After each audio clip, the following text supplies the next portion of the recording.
폭풍 제1장 나뭇잎 하나 까딱하지 않는 정적 속에서 어린 비비조차 곧 비가 올 것임을 예감했다. 아들을 늘 대등한 인격체로 대우하던 보빈트는 서쪽에서 불길하게 밀려오는 거무스름한 구름과 그 뒤를 잇는 낮고 위협적인 천둥 소리에 아이의 주의를 환기했다. 두 사람은 프리드하이머의 상점에 있다가 폭풍이 지나갈 때까지 그곳에 머물기로 했다. 그들은 문가에 놓인 빈 통 2개를 하나씩 차지하고 앉았다. 4살 배기 비비는 제법 영특한 표정을 짓고 있었다. 엄마가 무서워할 텐데, 그렇죠? 비비가 눈을 깜빡이며 물었다. 집 문을 꼭 닫고 계실 거야. 아마 오늘 저녁엔 실비가 일손을 돕고 있을지도 모르지. 보빈트가 아이를 안심시키며 대답했다. 아니에요. 실비는 없어요. 실비는 어제 도와주러 왔었단 말이에요. 비비가 낭랑한 목소리로 대꾸했다. 보빈트는 자리에서 일어나 계산대로 가더니 칼릭타가 아주 좋아하는 새우 통조림 하나를 샀다. 그러고는 다시 통 위에 자리를 잡고 앉아 폭풍이 몰아치는 동안 묵묵히 통조림을 손에 쥐고 있었다.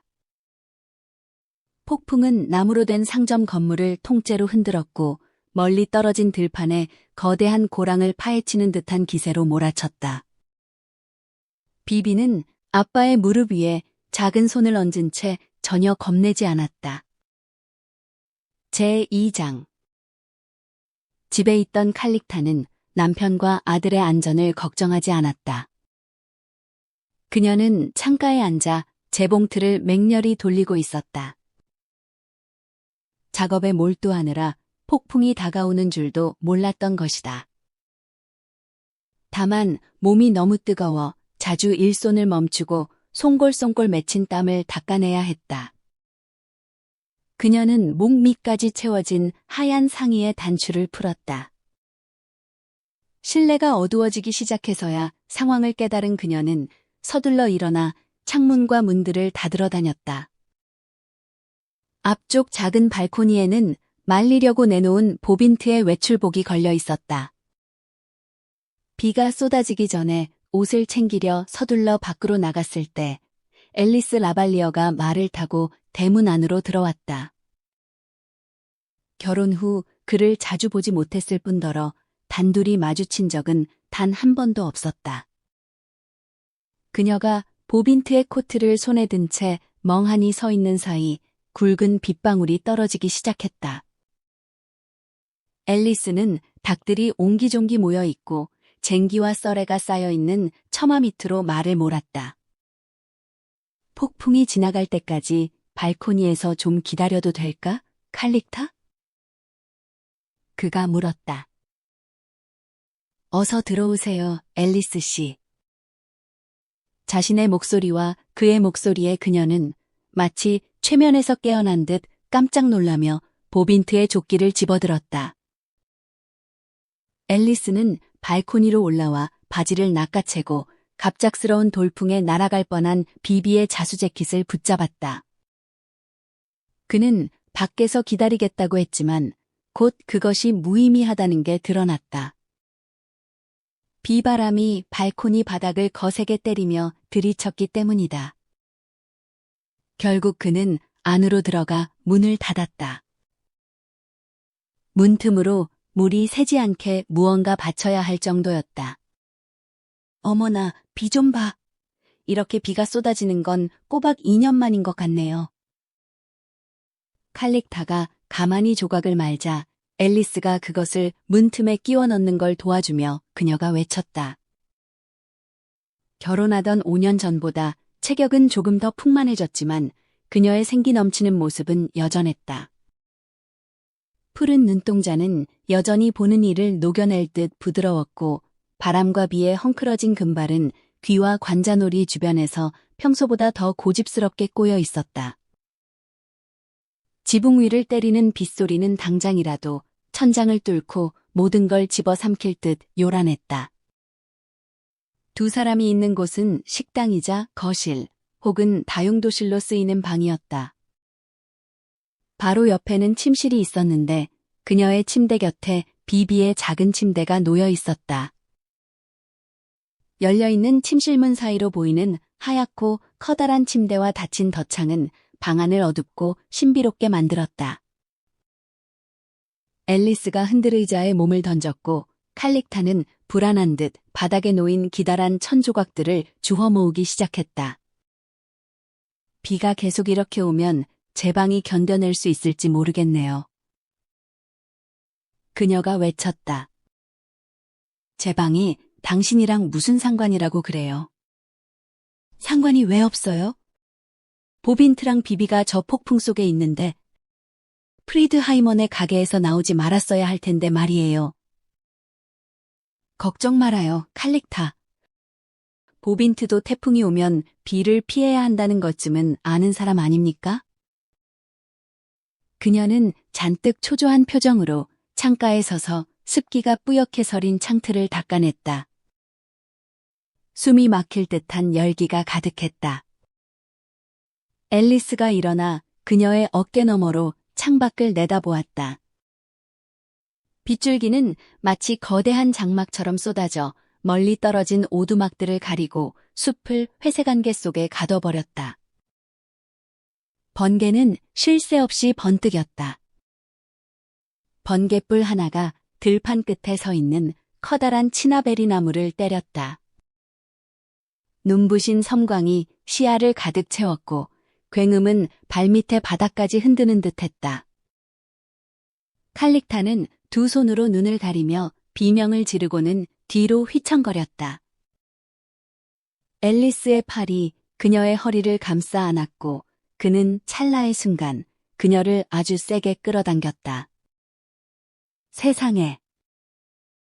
그녀가 그의 품에서 벗어나 창가에서 물러나며 외쳤다. 다음번엔 우리 집 차례일지도 몰라요. 비비가 어디 있는지 알기만 한다면? 그녀는 좀처럼 진정하지 못하고 자리에 앉지도 못했다. 앨리스는 그녀의 어깨를 붙잡고 얼굴을 들여다보았다.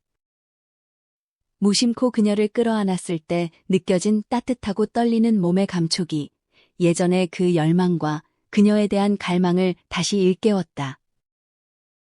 칼릭타. 그가 속삭였다. 무서워하지 말아요. 아무 일도 없을 겁니다. 주변에 큰 나무들이 많아서 이렇게 낮은 집은 번개에 맞지 않아요. 자, 이제 좀 진정해요. 응? 그는 열기로 가득한 그녀의 얼굴에서 머리카락을 쓸어 넘겼다.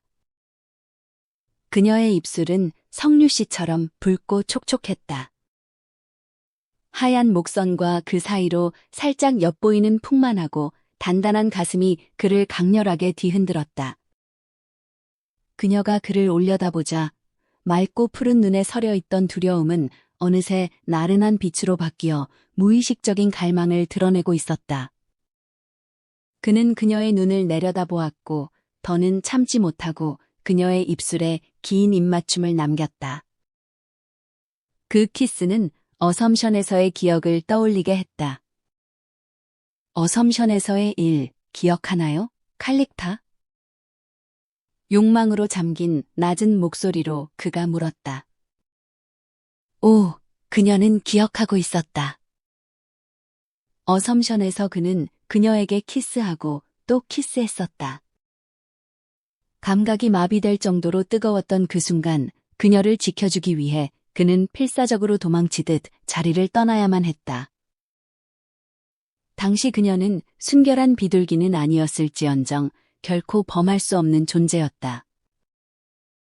그녀의 무방비함 자체가 오히려 방어막이 되었고 그의 명예는 그녀를 취하는 것을 허락하지 않았다. 하지만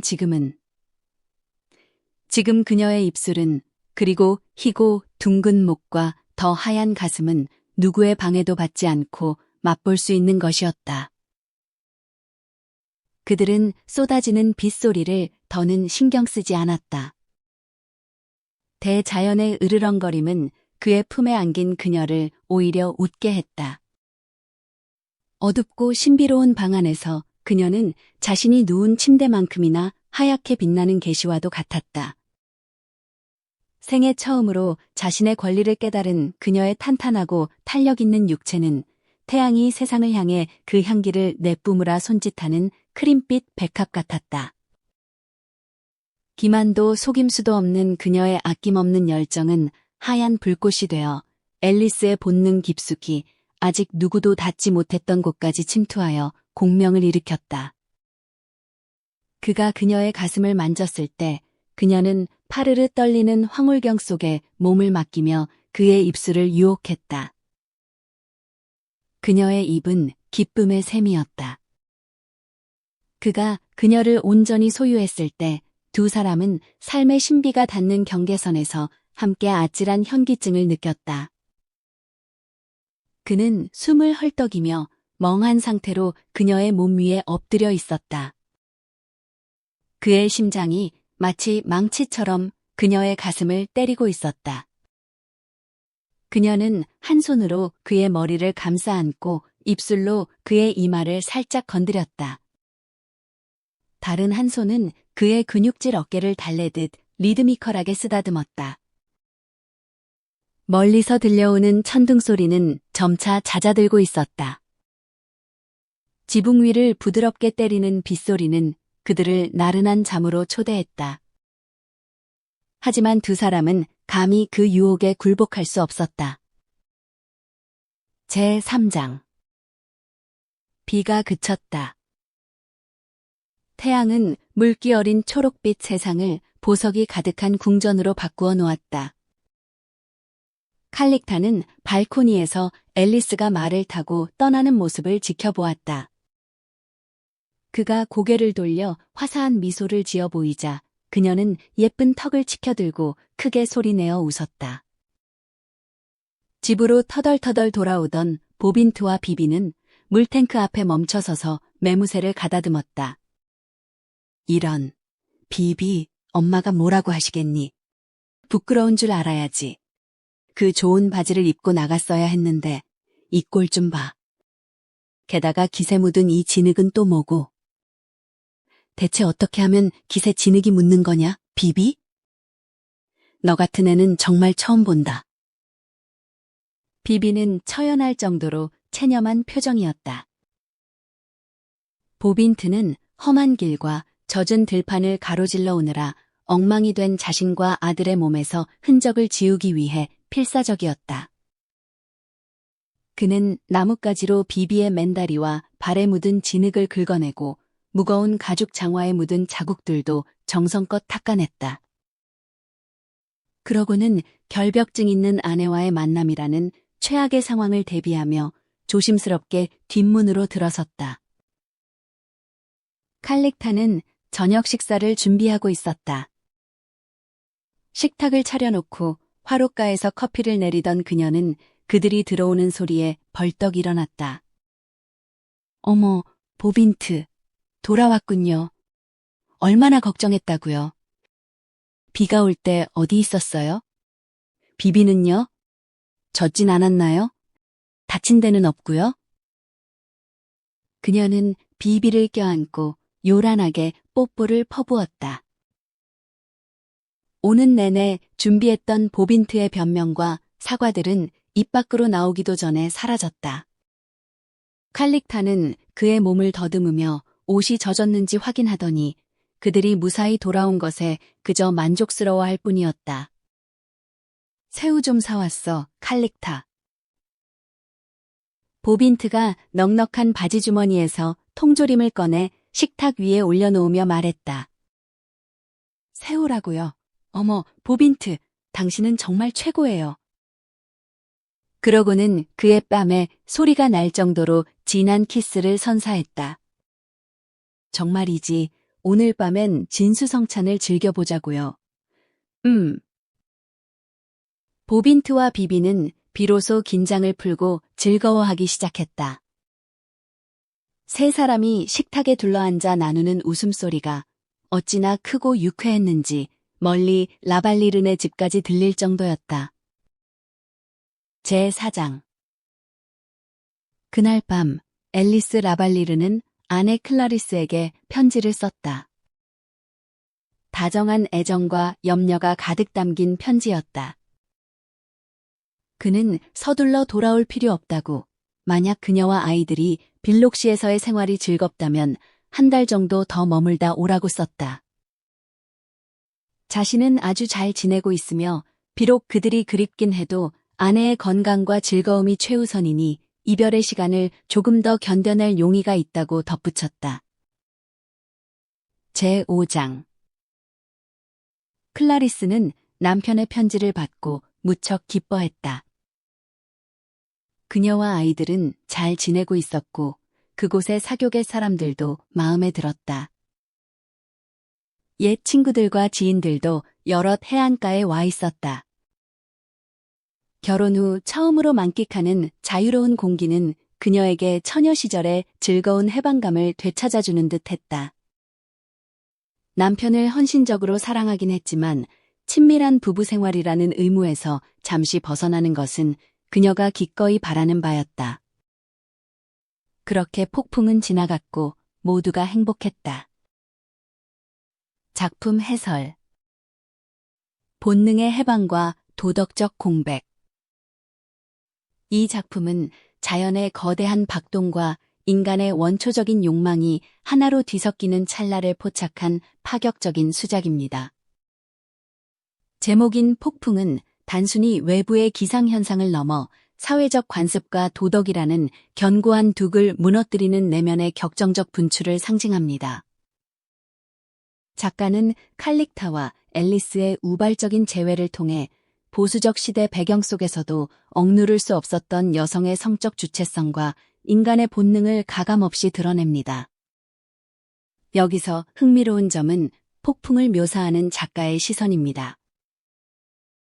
작가는 이들의 행위를 도덕적 타락으로 규정하여 징벌하기보다는 대지를 정화하고 생명력을 부여하는 자연현상처럼 지극히 자연스럽고 필연적인 과정으로 묘사합니다.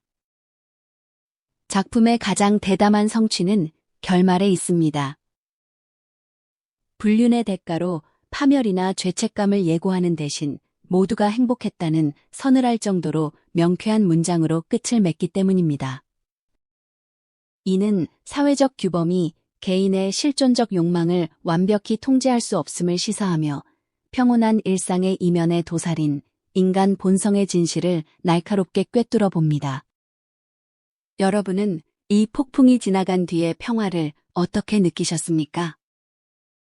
짧은 열병 끝에 찾아온 이 기묘한 평온함은 우리에게 도덕과 본능 사이의 위태로운 균형에 대해 묵직한 질문을 던지고 있습니다.